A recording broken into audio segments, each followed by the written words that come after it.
Yeah, good afternoon, colleagues and participants. I think we're a bit late for that.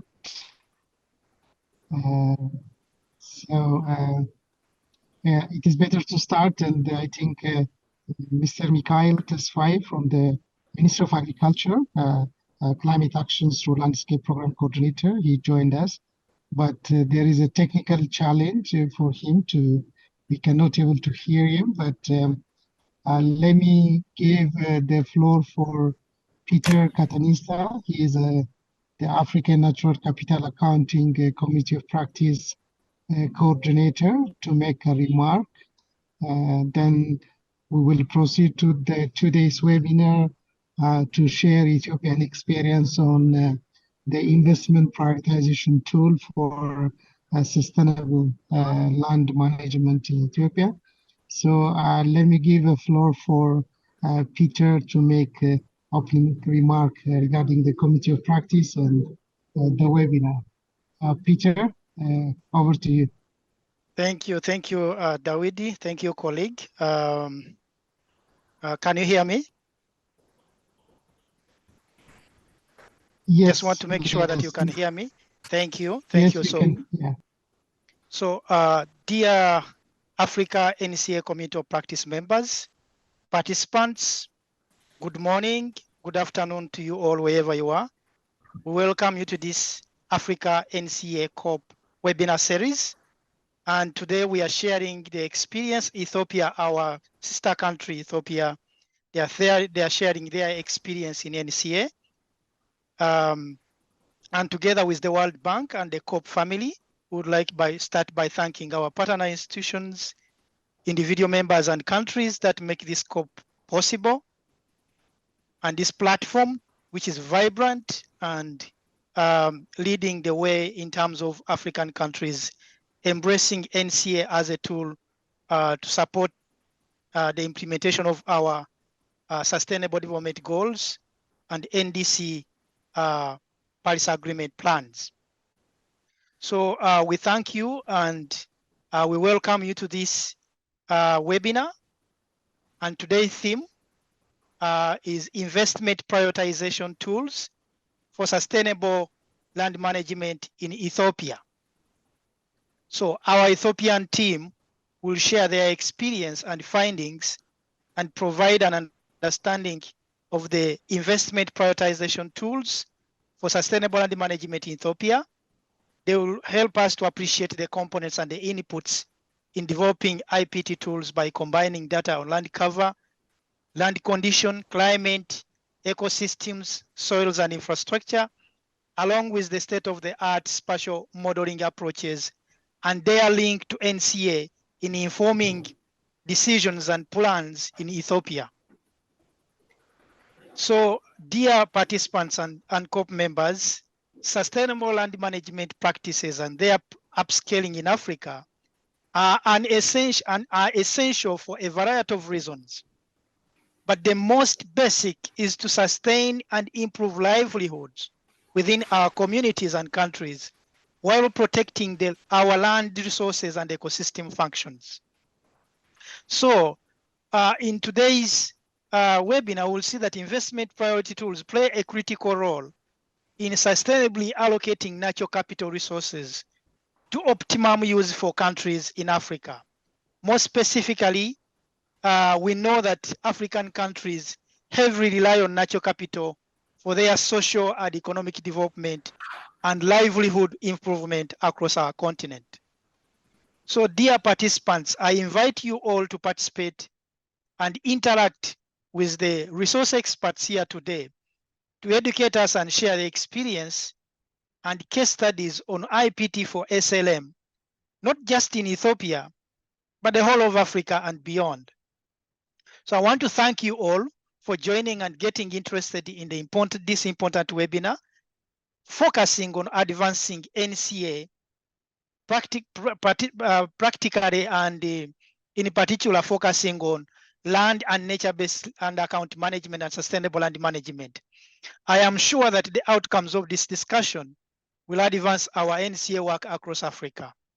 Let us have a productive and interactive discussion, and allow me to also thank the presenters team that is behind this work and contributing to the advancing NCA in Africa under the Africa NCA CoP. I now invite our moderator, who is in this session, Mr. Dawidi, who is also the coordinator for Africa NCA Community of Practice. I invite you, Dawidi, to set the scene and invite other speakers and presenters. Over to you, Mr. Dawidi. Thank you. Yeah, thank you, Peter, and for the nice introductory remark. Yeah, and you captured many of the point, and then as a team working together with the Ethiopian team. Thank you very much. So now I think I will invite Mr. Mikhail Tesfaye, who is a coordinator for the climate action for landscape management. If he hear us, I think he's dropping a text saying that I can't hear the sound. Maybe he has a challenge. So Michael, can you hear us? We can hear you.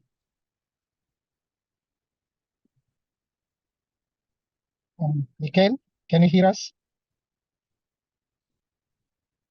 I don't know, he has some technical challenge, and in the meantime, if we manage the technical challenge, he will jump in and then make a remark, because our main counterpart for this investment prioritization tool development is to support the country's sustainable land management programs, and also for the revision of the Ethiopia strategic framework ECIF 2, and also to support any sustainable land management practice in the country, to identify some bright and gray areas in the country to conduct different interventions. So that is the main purpose of this IPT, the tool, it is user friendly, and then we had a very continuous capacity building training programs with this program, and then we conduct a hands-on training recently. So that is done by the technical team of the Ethiopia NC initiative.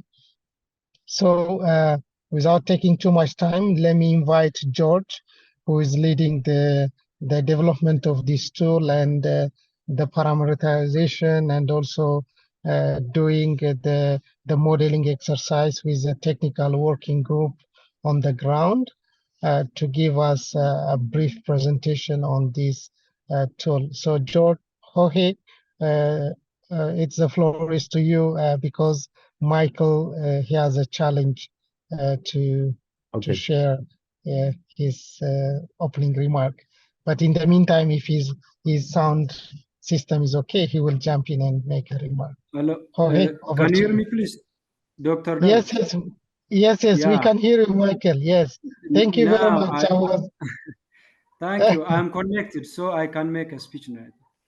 Yes, you are joining us on the right time. I was explaining your technical challenge, but please give us your opening remark regarding the tool and also the SLM practices in the country, which is the Ministry of Agriculture is leading. Over to you, Mike.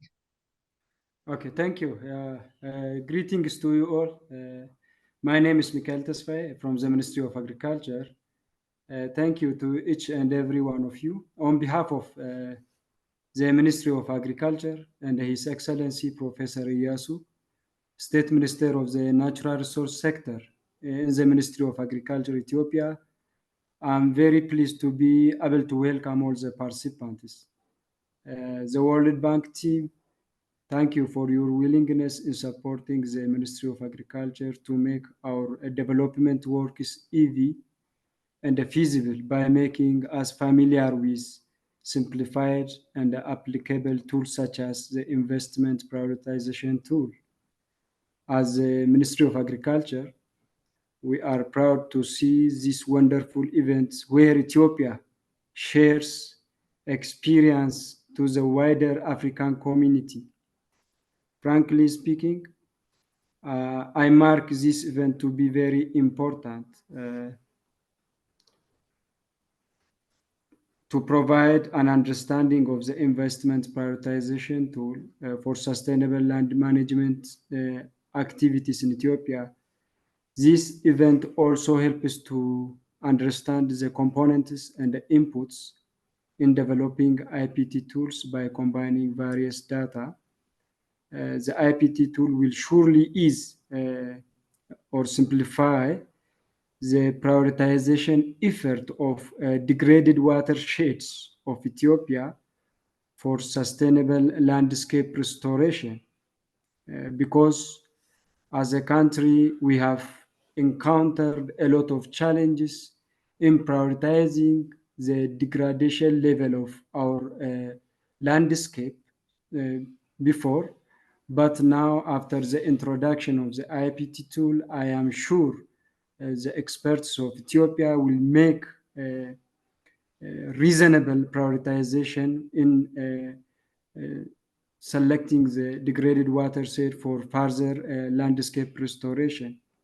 So, I would like to express my sincere appreciation to all of you who worked hard to make this event come together and become a success. This couldn't have done without you all.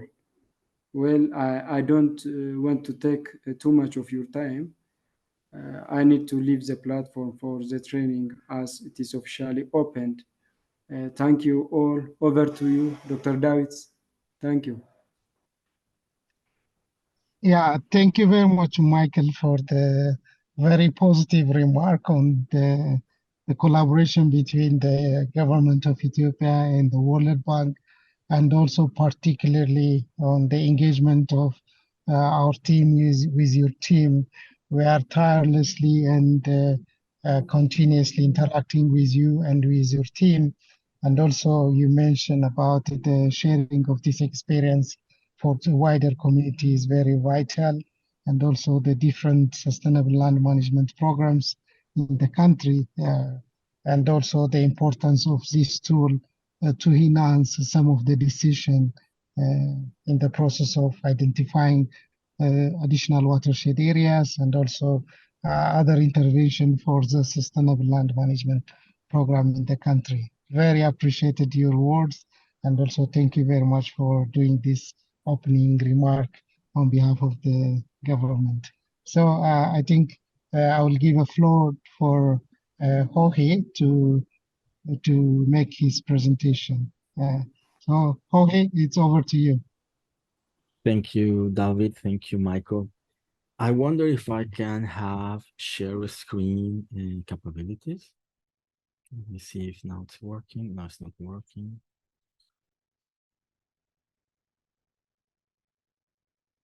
Okay, now it's working. Thank you very much.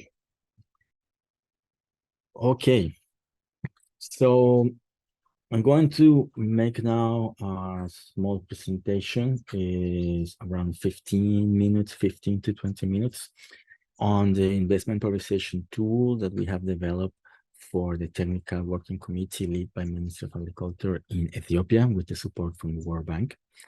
This is a tool that we have put together from the BELA working group within the World Bank. BELA is a biodiversity ecosystem and land assessment working group of scientists within the World Bank, which specialize in ecosystem services mapping and priority of investments for further increase of natural capital at the country level. So it's within our work line, this IPT tool that we developed for the Ethiopian partners. So I hope you can see my slide internally. I'm going to put this here so I can see. Yeah, thank you. So the IPT tool is born within the continued work between the Ethiopian government and the World Bank in providing support for sustainable land management practices, in priority micro watersheds in Ethiopia. This is an ongoing work that has been providing very interesting results, constantly calling the attention not only from the Ethiopian people, but also from World Bank offices in other regions as well. And within this kind of work, it came the idea of making this more streamlined and replicable and systematic, no? The selection of priority areas for future rounds of these kind of projects. So we all put together this idea. So maybe it's possible to create a tool that can help us to be more systematic and fast and traceable with the selection of the areas for this kind of projects. No? So this is the main reason for development of the IPT tool, no? A tool to make this faster and more transparent. You know?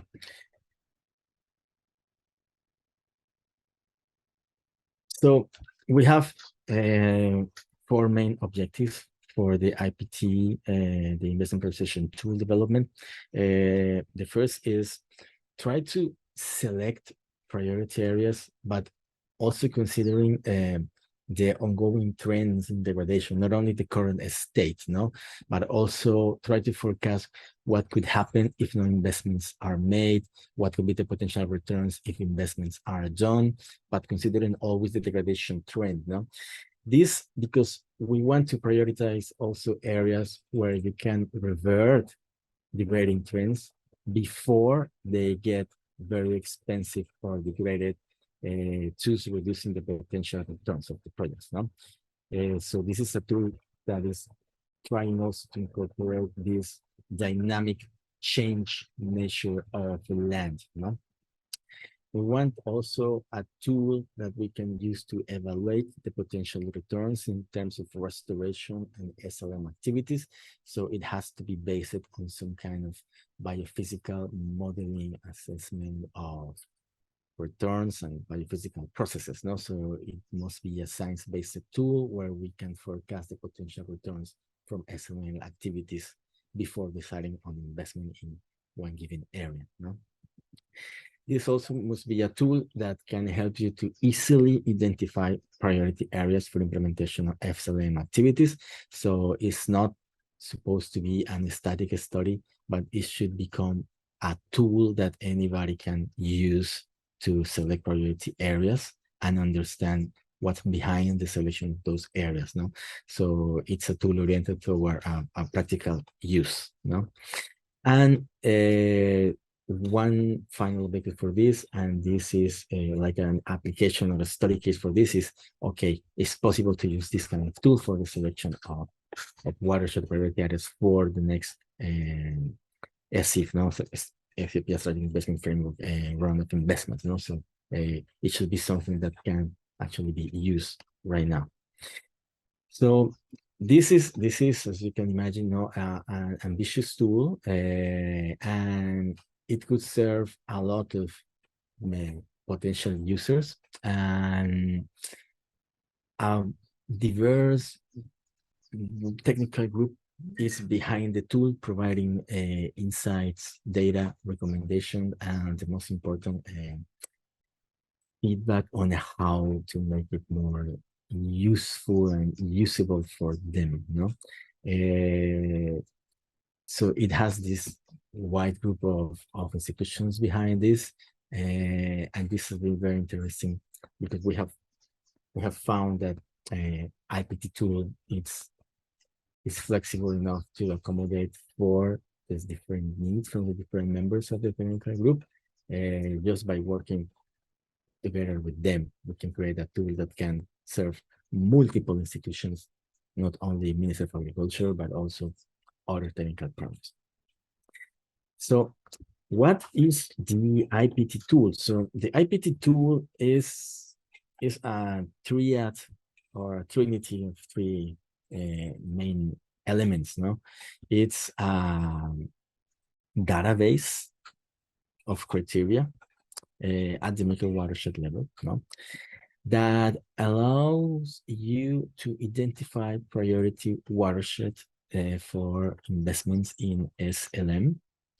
So you can do prioritization of areas, and it's doing this based on the analysis of multiple variables. No, so the IPT tool are like three main components. I'm going to go through this during this presentation, but at this moment is basically a tool that you can use to select priority watersheds for SLM implementation or SLM type of projects based on the returns in ecosystem services that you can get from those SLM interventions. No? So it's a tool for selection of micro watersheds for SLM projects.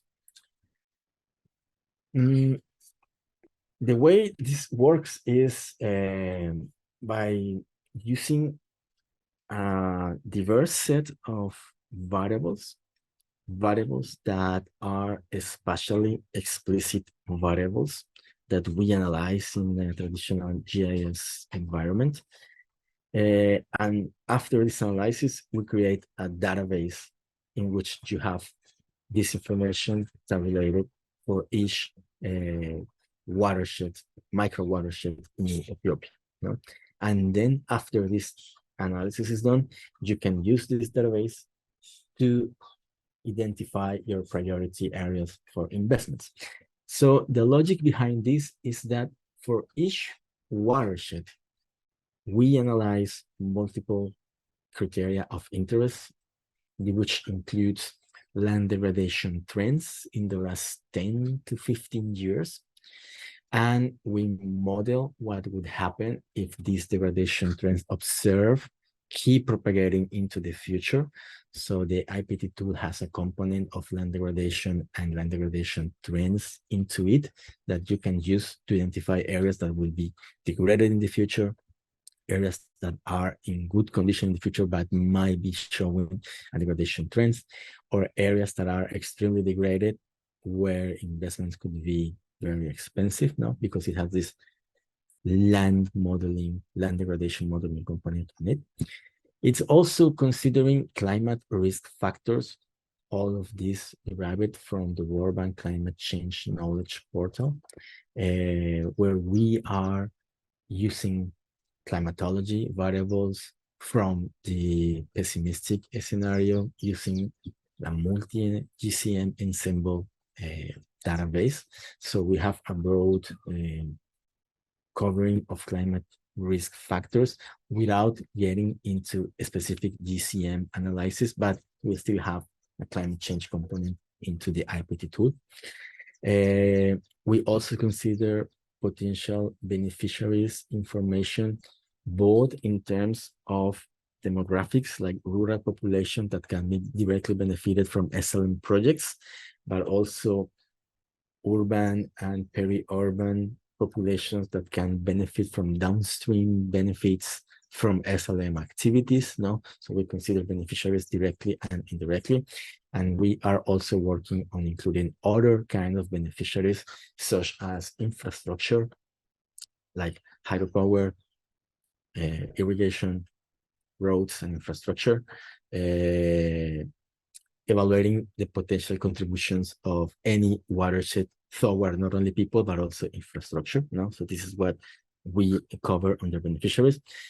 It also considers some exclusion criteria that can be project specific for ESIF, for example, or for any other kind of discrete factors.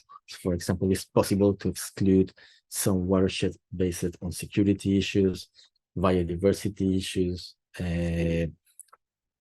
any kind of criteria that can be spatialized, like, for example, accessibility to some of these watersheds can also be included into the tool.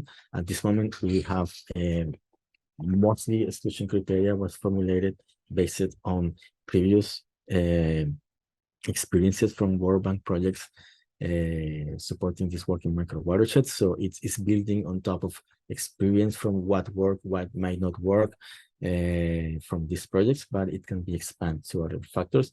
And finally, the real novelty thing here is the ecosystem service analysis, because all these other factors are secondary information that is already available at this moment.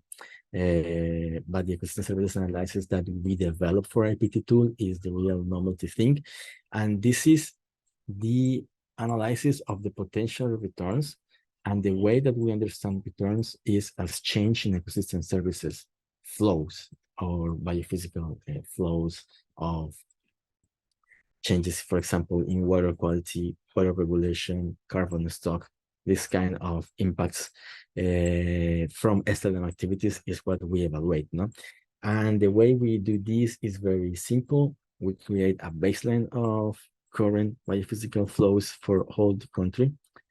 Then we assume a scenario where SLM are implemented, and then we see the deltas or the change in ecosystem services that each watershed can get, no? And this is what we use to provide the ecosystem services a score, no? So we analyze water quality, water regulation, surface runoff, baseload infiltration, sediment support, soil loss in agricultural areas, carbon stock, this kind of things.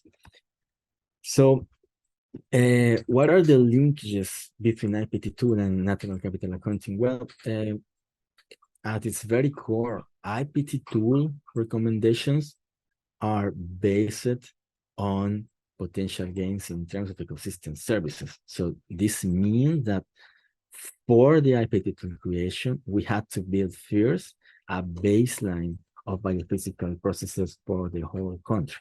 Yes, so there is within the IPT tool, especially in the GIS database version of the IPT tool, we have this national covering surfaces of ecosystem services, specifically hydrological ecosystem services, water quality, carbon stocks, biodiversity. We have to develop these for the question of IPT tools. So it's possible to have a common thematic database between NCA and IPT tools, no? Also, is on top of this baseline analysis of ecosystem services flows that we evaluate sustainable land management interventions returns, no? So when we say ecosystem services as a criteria for IPT tool, you can also understand this as IPT tool is identifying watersheds where your natural capital will increase the most if you implement SLM, no? So in a certain way, IPT tool is prioritizing for the whole natural capital increase in Ethiopia when you use it, because this is one of the main criteria, the change on biophysical flows, and it's also considering the potential beneficiaries. So this is the monetization of these biophysical flows is also a factor that is within IPT DNA, to say something. Other potential linkages to NCA for IPT tool is, well, this is based on ecosystem services gains, but it's not the only factor. IPT also includes other variables of interest, such as climate change, exposure, or demographics. So the whole database behind IPT tool, you can use this for NCA. Some of these factors, you can use them from NCA. But also some of the factors that we use for beneficiaries might also be of interest for natural capital accounting incentives, no? So the GIS version of IPT tool is something that you can use for your NCA work as well. So IPT tool can be used for other things, not only selection of watershed, but also natural capital accounting, baseline construction, evaluation through time change, and even forecast natural capital changes, you know, using IPT tool land degradation component, you know, the model we built for land degradation analysis. And the third aspect of this is that this potential linkage to NCA, you know, is that we have work very hard on trying to make this database of data not only available for GIS experts, but also for non-GIS people. We created an interactive dashboard version of the IPT tool that can allow users to define their own set of criteria for investment areas and identification. And we are doing this basically using a score and filtering workflow that everybody can do using this web page that we have created. Also, you can use this information in a GIS context, but you can also use it without GIS, just using the dashboard, online dashboard version of this. No, this also means that it's possible to customize the scoring functions for IPT tool, and this is something that we discovered during the IPT training workshop that we held 1 month ago in Addis, because we noticed that each of these groups, now that we made with people from different technical committee staff that attend our training workshop, we create this dynamic where we had people working on using IPT tool to create selection of watersheds. We noticed that each group may have different interests on what criteria to use. Not all criteria meet the needs of all working groups. So we find out that it's possible to use IPT tool to create custom versions of it, no, to satisfy different needs from different users, from different institutions, no? Because behind the analysis on the database, there is always a scoring function, and this function can be customized to reflect the needs from each of these groups, no? So why is this important for NCA? Because this means that you can have an IPT tool that can be optimized for natural capital increase. You can optimize for that in the country using the database, because the database don't change. It's the same representation of the world, but the scoring functions behind the dashboard and the tool, you can modify those to reflect different needs and interests. No? So as in the same way that we have IPT tool customized or tailor-made for ESIF selection of watersheds, we can have one for infrastructure hydropower sector benefits in Ethiopia, or we can have one to maximize natural capital in the country, just by playing with the final equation in the tool. No? So it's a very flexible approach that is based on this huge GIS database that we put together. So the most direct use of IPT tool is how it is now, is the selection of priority watersheds. And you can see these are two examples side by side of priority watersheds selected, but using two different criteria or two different approaches using the dashboard. No? The map on the left shows the watershed with highest returns for the whole country, seen as an only criteria, no? The areas with the greatest return in the whole country. And the map on the right shows the areas with the highest returns within each of the major watersheds in Ethiopia. No? So the one on the left is an optimization for a country level approach. The map on the right is an optimization for a watershed level approach or major basin level approach. No? So it's a centralized versus decentralized way to identify priority watersheds. And this is exactly what the tool allows you to do. Use all the information that we put together and configure the kind of score and filtering process you want to use to select your watershed. So it's not about us identifying priority watersheds. It's about giving the Ethiopian institutions a tool that they can use to reflect their own visions and priorities when selecting key areas for SLM projects. No, so it's a tool to ease the way you can do this kind of selection of process. And so it's not a selection of watersheds, it's a tool for you to make the selection of your priority areas. So this triad or this trinity of tools, so the IPT tool is the same concept, the same body of data, but we present this in three different ways. The GIS database version, which includes the ecosystem services and biophysical flows data. We think that this is the most direct link to NCA work because you can actually use the base data behind IPT tool for NCA accounting, baseline, construction, and future scenario development. No? It's also a selection or a recommendation of factors on how to select priority areas. And this is done by playing with the equations behind the IPT tool.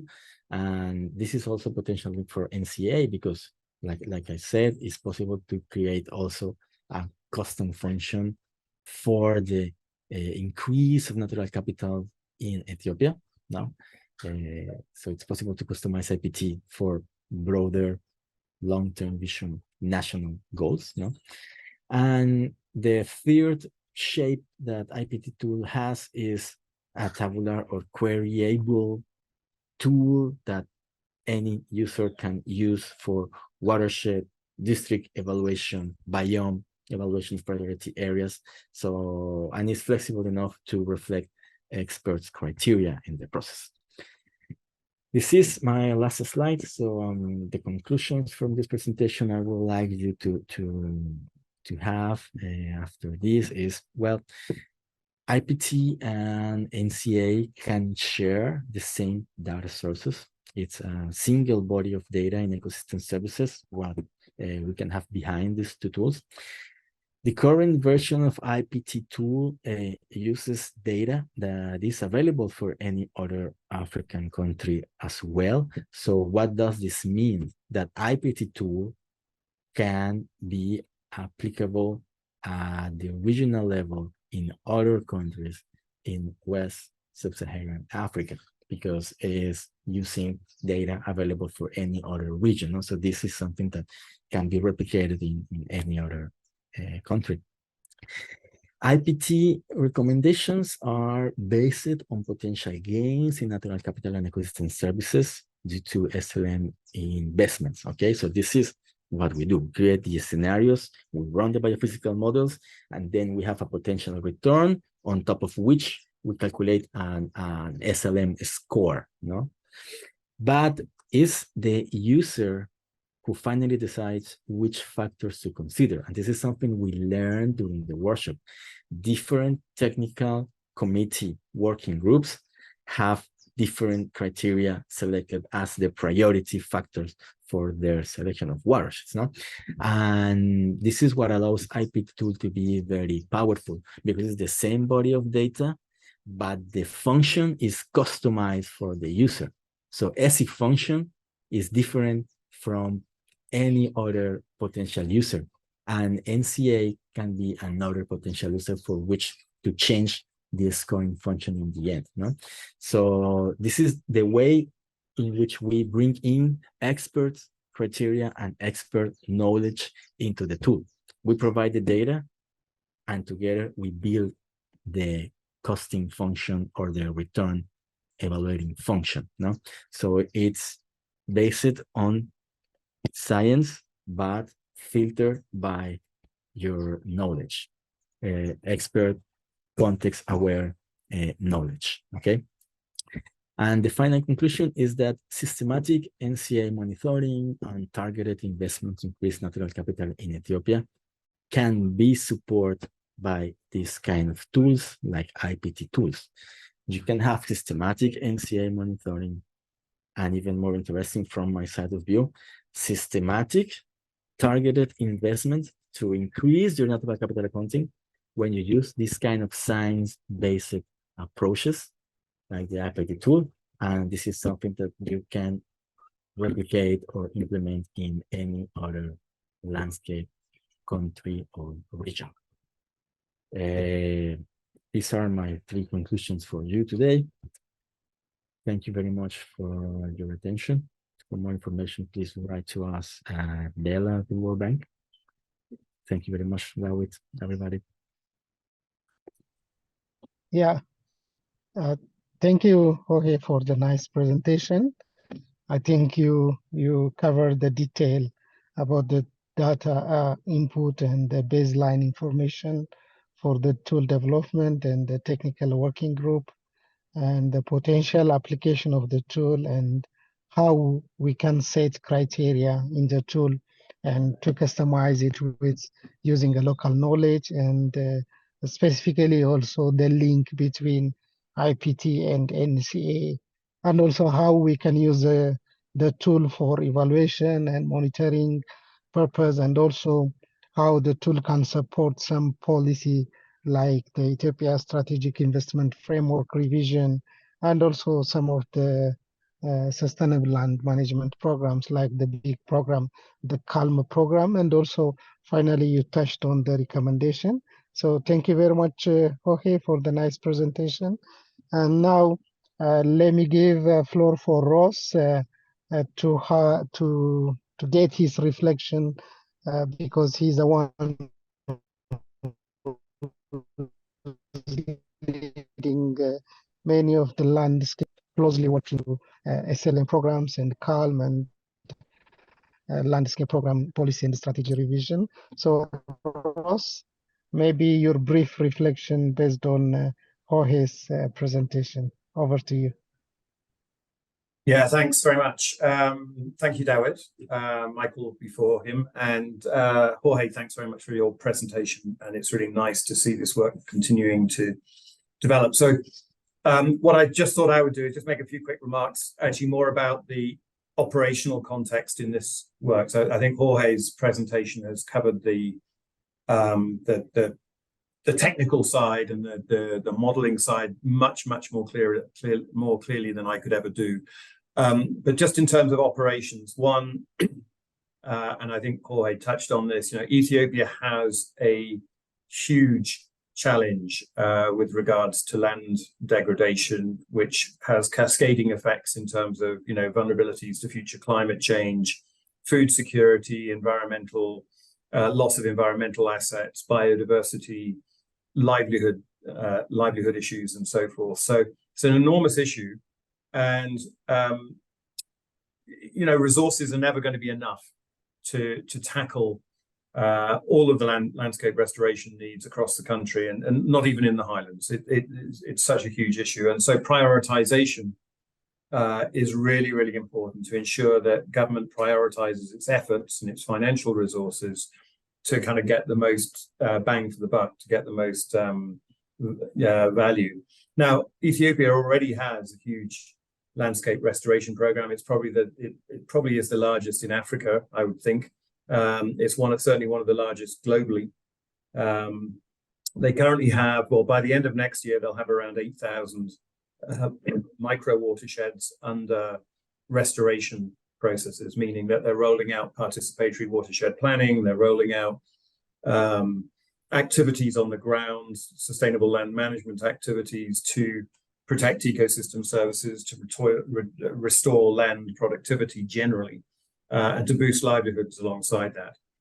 But there are probably 30,000 such watersheds in the highlands alone that need such support. So the challenge is enormous. From the bank side, as Jorge pointed out, we're investing very heavily. Our program at the moment is something around the 950 million mark. And by the end of next year, we hope to bring that up to around 1.5 billion in terms of interventions to restore landscapes. That work is supported by IDA. It's supported by the Green Climate Fund through one of their largest financing operations. It's supported by Pro Green Trust Fund and by carbon financing through the Biocarbon Fund. So there's a lot going on, but it's never going to be enough.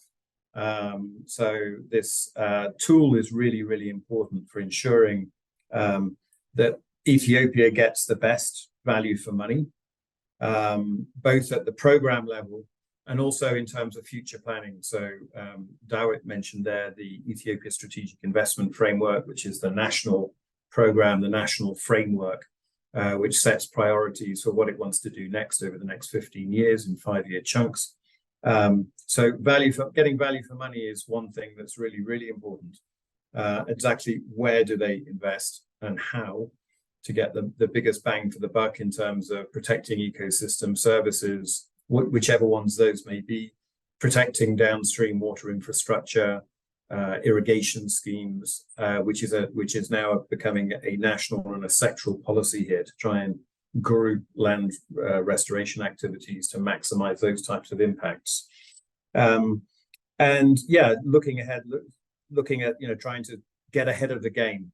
So Jorge touched on that as well, and this is really important that this tool can be used to try and, we hope when it's finalized, and I think it's coming on very nicely, can be used to try and identify areas which are at risk of slipping into heavy degradation. And once they get to those stages, then we end up spending a lot of money trying to, and the government spends a lot of its money trying to restore those websites, restore those watersheds. I'm going crazy. So we're trying to identify areas that are at risk to save future funding and efforts. And I think that's where it's really going to come in particular into real real focus, because currently we're spending around sort of $400,000 over 5 years restoring each of these micro watersheds from a severely degraded state. And if we can do less of that and more of the kind of lower level support that stops watersheds slipping into that state and reverses the cycle of degradation, then we're going to get very, very big gains in terms of value for money. And I see this investment prioritization tool playing a really important role there. So, I mean, the next phase of our support, we're just about to bring another 1,200 watersheds under the program. So the investment prioritization tool is being used to guide exactly where those are going to be. The next phase of support, we hope, if we get the green light, and we're hopeful we will, another $500 million of support, we hope, will then also take some of our work down into the lowland rangeland areas. And so we're going to need the investment prioritization tool to identify what the priority areas there are.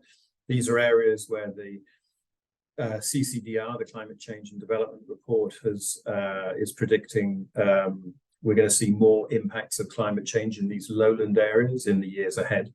So that's going to be very, very important as well.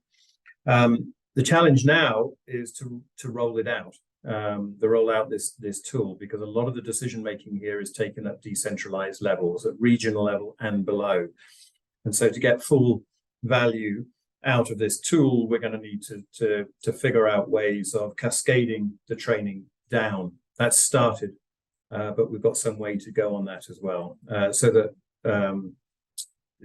Woredas and districts and regions can actually use this tool for their own purposes. So that's going to be quite a challenge. And I think the flexibility of the tool is really important, because we're not just working in an idealized landscape where we can just optimize the technical and scientific side of things, but there's also the political and administrative context as well. And in this decentralized country, we need to be able to identify priorities not only based on, say, watersheds, which are the most important areas to treat in a particular major watershed, but also politically. We need to sort of say, all right, within this administrative and political boundary, where are the priorities? Because resources in Ethiopia have to flow out using principles of equity down to the local level. So we need to actually really carefully calibrate our priorities according to, where the most important ones are in each political and administrative jurisdiction are as well. And so that's another one of these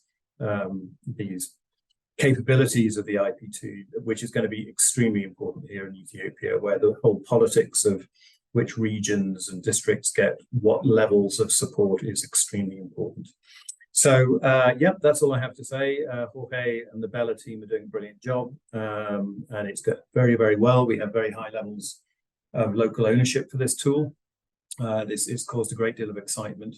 and it's fitting right into the kind of strategic planning process here that's going on at the moment in terms of trying to identify the next 15-year plan for tackling land degradation. So it couldn't have come at a better time. So thank you very much. I'm handing back to you now, Dawit. Yeah, thank you, Rose. You clearly articulate the point that value of money on ecosystem service protection, and also how we can scale up these SLM programs in the country, which has a largest portfolio, and what will be the future interventions, and also expanding of such kind of activities in the lowland areas of the country, and also this capacity building training for the lower level practitioners at the Warada or at the agricultural office who are working on the ground closely with the community. So these tools should be familiarized and then practiced by those low-level practitioners starting from the national level, and also how it can support the different landscape programs in the country. So thank you very much. So now I will invite Michael, who is leading the NCA work, to reflect on, based on Jorge's presentation, to say a few words on the link between the NCA and IPT, which we work together as a team. Michael, it's over to you. No, thank you very much, David, and thank you very much to Jorge, but also thank you to Peter from the African Community of Practice on Natural Capital Accounting for organising this. What I think a lot of, I'll go over just a little bit of old ground, but perhaps come at it from a slightly different way, because while the data from, first of all, the tool is great. And as Jorge and others have said, all of the information that it supports the tool can also be used for natural capital accounting, which is good, because I think ongoing production of natural capital accounts can then feed into ongoing updates of the tool and vice versa. So I think that the two things can reinforce each other. Where this, it's the natural capital accounting, we get to beyond the ecosystem services, and it's implicit in the tool, but you're also building up your natural capital. So in the natural capital accounting, we would see that as an investment to restore the extent and condition of ecosystems. And I think this switches gear to the investment priority tools, and something which Ross was talking about. It's not just, it's where you can get the most for your money, but it's also when. And so some of the investments you're going to make really are going to be for the long term rather than the short term. And that's where a capitals approach can help show you that. It might be that you're spending money now, but you're going to get the benefits later. And certainly the accounts can help you demonstrate that. I also think it then helps with your sort of your mitigation hierarchy, which is something else which Ross touched upon, where it's often, it's much better to get in early and prevent degradation, or prevent it dropping through some sort of threshold. So you can do that, so you can make some interventions there which actually prevent it happening. There's then you get to a bit further where you can mitigate some of the damage and it doesn't have to be. And then finally you get down to restore. And that is really where it gets to be most expensive. What the accounts can help you do is show when the timing, not just where, but where the timing could be and where you will get the most restoration, as Ross was saying, the best bang for your buck. The accounts will also not just do the ecological bang for your buck, but it was framed also the economic bang for your buck. So where are the dependencies? So where are the people that depend most on these services, or will benefit most from increased services, or will lose the most from decreased services? But then the dependencies of the industries on that. So agriculture has already been mentioned, but there's forestry and other primary production. So I think that this then opens up other opportunities for how the accounting can be used. But I can think of any number of applications: climate change, biodiversity conservation, nature-based tourism, the food, water, energy nexus. We could go on and list all of that. But I think what the tool does and the natural capital accounting has done is actually brought people together, and it's collaboration. And I think this is one thing. I think the community of practice in Africa has shown that one, you get collaboration between the countries. We've had Botswana, Zambia, Uganda, Rwanda, Ghana, Kenya, Liberia. I can keep going on the list of names where the African countries which are doing this, and it's getting longer. But then within Ethiopia as well. And I was lucky enough to be at the workshop with Jorge and Dawit and others, where there was a whole lot of people in the one room. Jorge put up the list of those. We had the Space Science Geographic Agency, we had the Department of Agriculture, we had the Forest, we had the Ethiopian Biodiversity Institute, the World Resources Institute, all in the same room, all talking to each other, all figuring out the data they had, the data they needed to take them to where they wanted to go. So I think the IPT tool and the accounting together are providing an incredible platform for collaboration.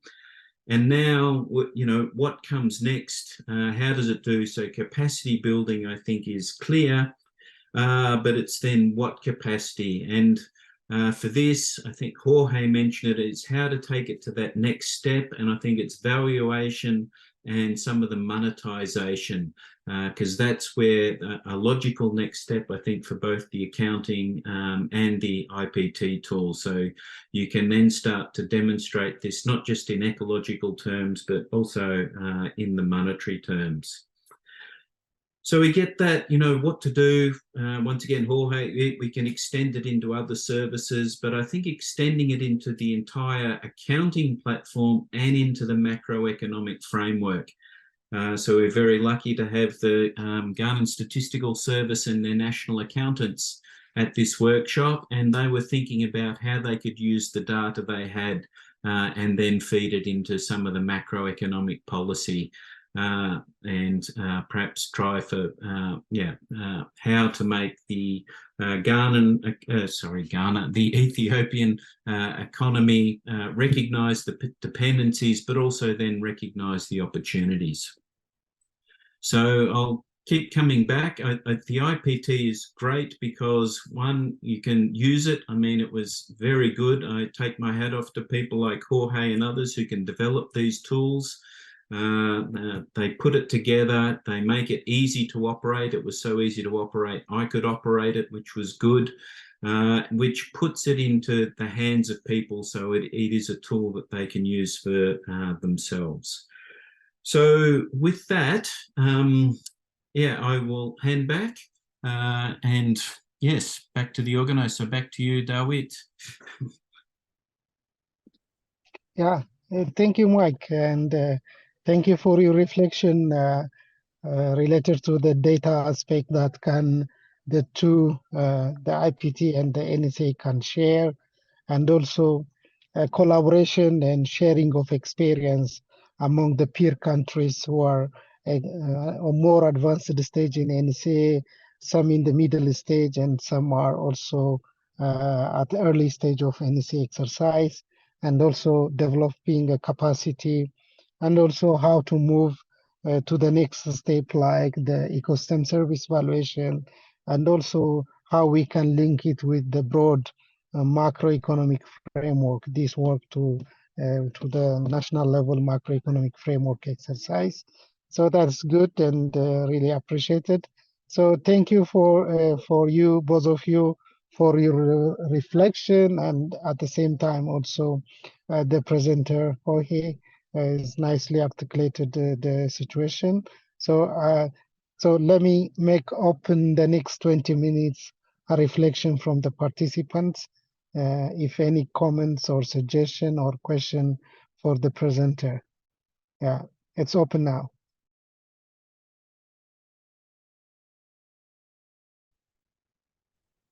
Isabel, if you see the list of people, whether they pick their hand or not, I can't see it, but you can assist me on that.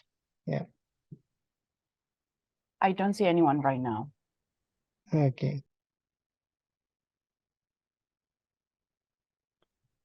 Any Jorge? suggestion or reflection, it's most welcome.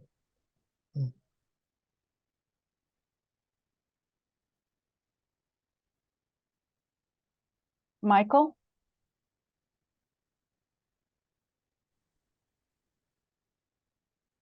Thank you. I'll just remember to turn on my microphone. Look, it was a question back to Jorge, and it was just how often can the data be updated into the IPT tool, and then what is the data sources for that, which might be able to, I think the question is, how often can the data be updated for the IPT tool, or will it be updated again?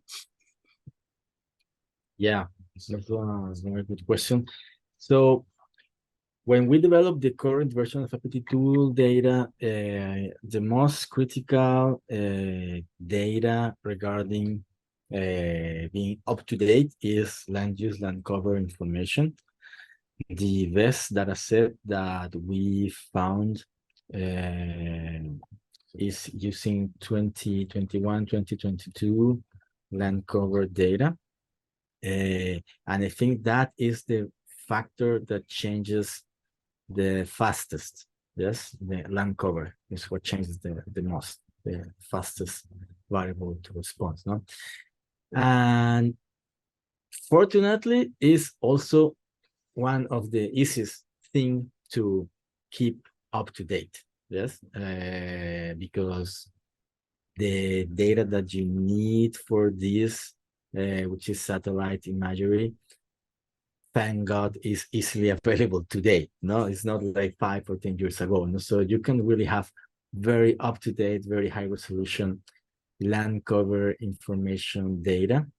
That is a huge effort from Ethiopian Aerospatial Institute, no? Is precisely doing this. And that is something that IPT can be improved if it is further adopted by our Ethiopian counterparts, no? Have direct access to these data sets that they are producing, no? So that is the most critical thing. The other factor that really changes really fast and is also related with human activity are human preferences, okay?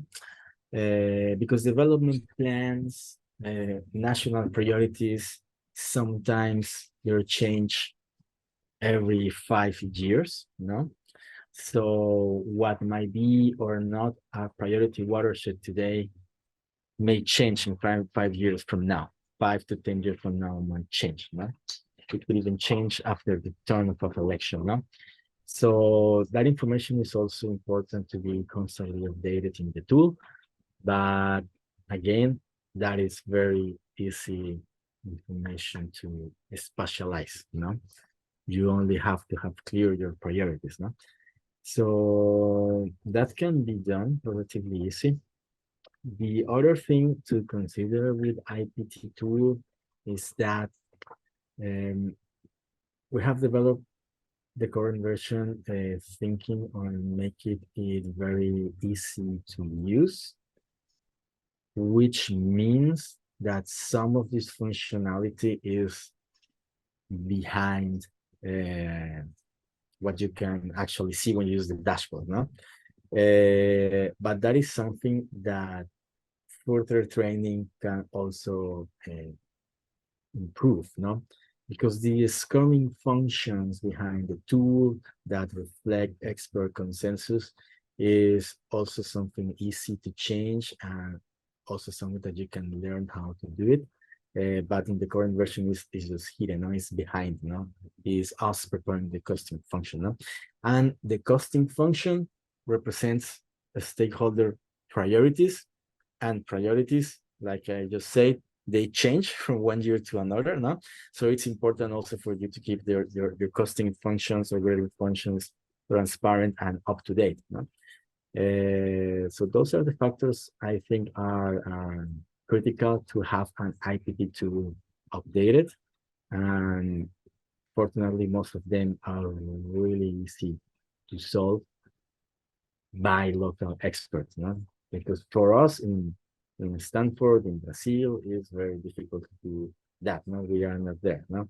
But if you have the training on this, you can easily do it. Yeah. Yeah. Thanks, Ohi. Yeah. Any other reflection from the participants? Yes.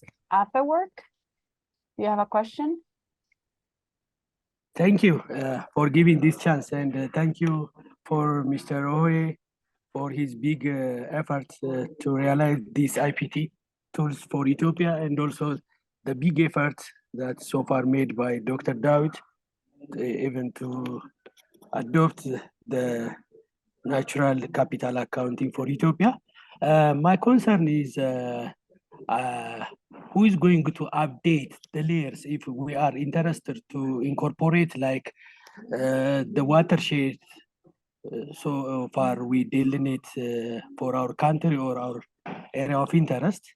Who's going to update that and manage these IPT tools, since the data so far you used is somehow global, and some layers are, for instance, if you take the land degradations or crop degradation, whatever it is, as you know, degradations do have different dimensions like physical degradations, chemical, and the likes. So in order to alleviate that, and even to incorporate the up-to-date and localized land use land covers, since we all do have high resolutions or fine land use land cover for our area of interest. So how can we manage that or incorporate in the IPT systems in order to have good decision making? Thank you very much. Thanks, Yes. Afwork. Ohe, over to you. Yeah. Yes. So as it is today, no, November 2023, the responsible for incorporating information in the current version of IPT tool is the Bella team, no? So the way that this works as today is if you have a spatially explicit data set, okay? So this has to be like actual GIS data, okay? This is what we can ingest into the tool, no? So if you have these data sets already spatialized, no? They can be incorporated into the IPT tool. And this doesn't mean that they are going to go into the costing function that is the default scoring function of the tool, no? But it's possible to create a custom version where that factor is also incorporated in the costing function, no? So you can analyze your data together with all the other data that you have put together in the tool, okay? If you want to use the easy to use dashboard and everything, no, it's just creating a version, like a customized version for you, no? Using the data set you sent, no? As it is today, the main user of this is expected to be the ESIF working group, no? And they have a very precise scoring function that somehow we have been outlining this after the workshop and during the workshop that we had in Addis Ababa. And it's not taking all the data in the IPT tool, it's just taking a subset of the information. So it's possible to customize IPT tool to only work with a subset of the data. You don't need to consider all the variables in there. You can if you want, but you don't have to, because it has this flexibility on it. And in the medium and long-term vision, it should not be this external working group like what we are, Bella team inside the World Bank, who should be preparing the tool and updating the tool. I think that the most efficient thing is just to train a working group in Ethiopia with representatives from multiple institutions that have interest on using this resource, no? On how to build, how we did this, no? It's not very complicated. It's just like we are forecasting that maybe 40 hours training online and maybe presential, no, something like that, no, could work in training people on how the current version of the tool was created, how can you incorporate your own data into the tool, and how can you create the custom functions and the custom dashboards to use it, no, which should be enough to cover all the most important factors associated with IPT tool, no? Because if we just give you the tool how it is today, 1 year from now is outdated, and then it dies, no? And I think it's just more efficient if this is locally, supported, no? Of course, you need some training, but it's not very difficult, no? So yes, we are doing this now for the rest of the year, like integrating data and customizing the tool. But I think that this should be something embraced internally by the World Bank, by the Ministry of Agriculture, and that implies not only the transfer of data, but some basic training on how this thing is built and work. You know? So, Thank you, Jorge. I think, the continuous update is possible on the tool, and also customization of the tool for different purposes. As you mentioned, we used it for the ECIF revision process by taking some component of the tool.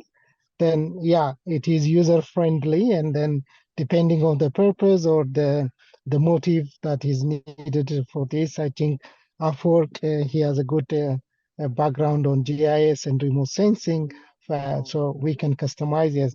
And also the good thing that you mentioned, it should be hosted and exercised, and every time should be updated by the local team each and every time. Then that will make the tool is livable.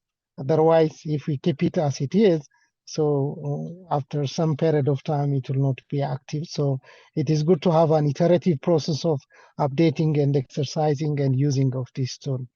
So thank you very much for this point.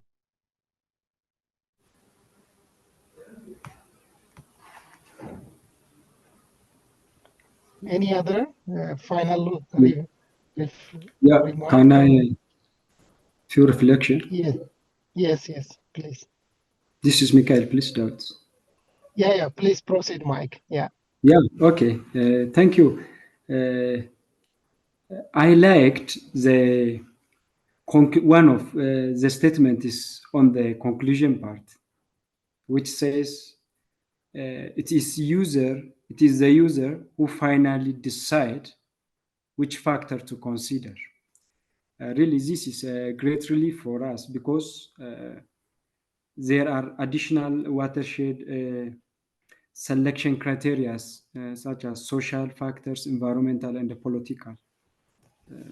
For instance, from the social aspect, the readiness for the restoration, community's readiness for restoration, even the community's willingness is considered as one basic criteria during the selection, even the population density, as degradation is directly related to population density.